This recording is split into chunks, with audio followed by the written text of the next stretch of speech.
isa pang pangontra nila sa balita na hindi binabalita ng mainstream media, at ito ang gusto nilang pangontra doon sa pinospone nilang rally na tayo ay di umano ay nasa silent martial law na. Ano yung balita na yan? Ito, pangontra nila sa balita.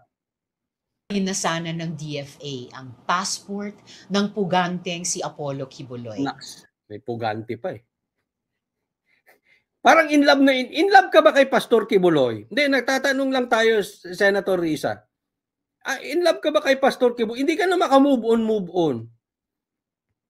Lahat na lang ng content mo, Pastor Kibuloy. Para kayong vlogger na kakilala ko, nalaos na. Bumibenta na lang yung vlog niya pag kinukontra si Pastor Kibuloy.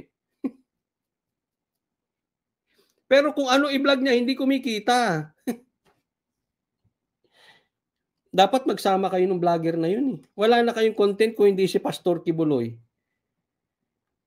Imbes na magpakita sa Senado o sa mga korte, panay ng mga audio messages na parang iniinsulto pa ang kakayahan ng gobyernong tuntunin kung nasaan siya. Hindi po iniinsulto ni Pastor Kibuloy ang gobyerno. Sabi mo lang yan.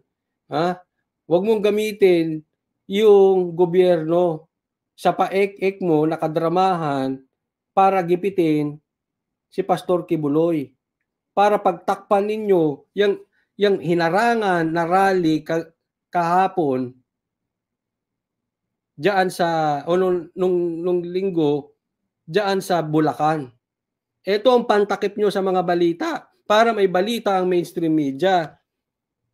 Oh. Paulit-ulit ka na. Ba't ba pinakikialaman mo yung pulis? This should not be allowed to pass, but only challenge government more to exhaust all means to restrict his movements. Iba-iba rin ang natatanggap na balita kung nandito pa siya sa bansa o di kaya'y nakatakas na. Anong concern mo? Anong concern mo? Pulis ka ba? Hayaan mong gawin ng mga pulis yung kanilang trabaho. Paimbestigahan mo yung sa PIDEA. Ano may connection sa peace and order? Yung droga o si Pastor Kibuloy? Napaka-peaceful po ni Pastor Kibuloy ha. Napaka-peaceful ng KOJC. Wala akong nakikita dong mainitin ng ulo. Kaya nakakahiya nga kami mga vloggers pag pumapasok ng KOJC eh. Maiinitin ulo namin eh. Mura pa ng mura. Kaya nakakahiya kami. Wala po. Hindi. Ewan ko sa'yo. Sa ibang bansa. Mukha talagang may failure of intelligence kung hanggang ngayon hindi pa matukoy ang kanya. Alam mo, this is typical yellow. Okay? Alam mo alam nyo, sige kayo manghula. Anong typical yellow ngayon? Ayan si Lamas, ito sila Richard, ito si Ontiveros, yung mga vlogs nila Christian, si Trillanes, si De Lima, anong typical nila? Buyo. Binubuyo ang admin na bakbakan ng Duterte at lahat ng kaalyado ng Duterte.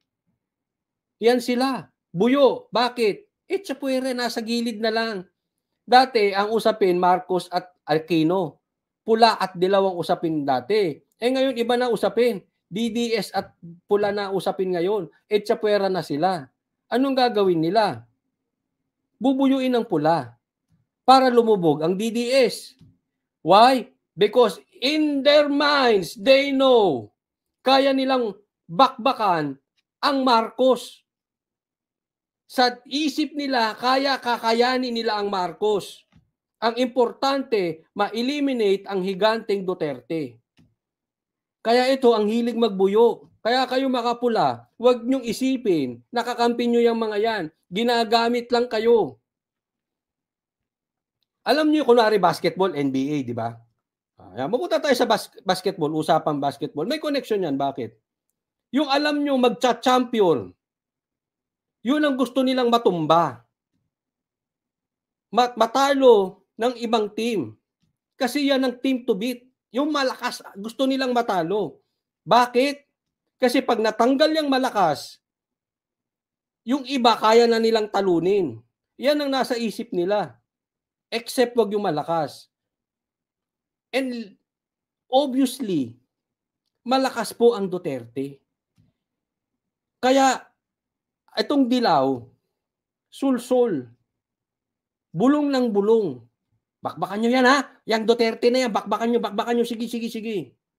Pag natanggal ang Duterte, pag lumubog ang Duterte, pusta ako sa inyo, angat na naman ang Dilaw. Why? Kaya nila ang Marcos. Tandaan nyo, Marcos, hindi nyo kinaya ang Dilaw. Let me repeat that. Marcos, hindi nyo kinaya ang Dilaw. Pula, hindi nyo kinaya ang Dilaw. Kaya grabe ang galit ng Dilaw sa Duterte. Do I make sense? Sinungaling ba ako? Then check your history. Oh, sinungaling ako? Pati mga bashers, tell me, sinungaling ako? Check your history. Binakbakan kayo ng Aquino, binakbakan kayo ng Dilaw, wala kayong nagawa. Nakapasok lang ulit ang Pula because of Duterte.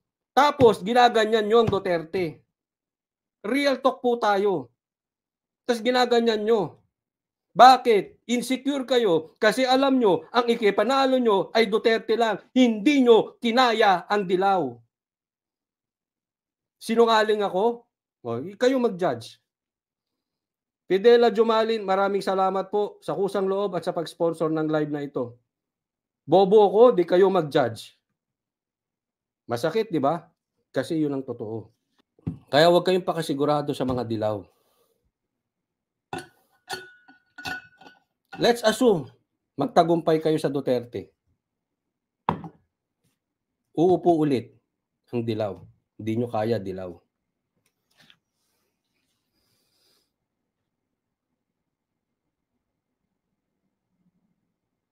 Diba? Kailan kinaya ng Pula ang Dilaw? Because of Sara. Kaya kayo nakapasok. Sinungaling? Sinungaling? Approve? Sinungaling? Ouch. No? Ouch. Real talk. Tapos gaganyan ninyo Duterte? Gaganyan ninyo SMNI? Na tumulong sa inyo?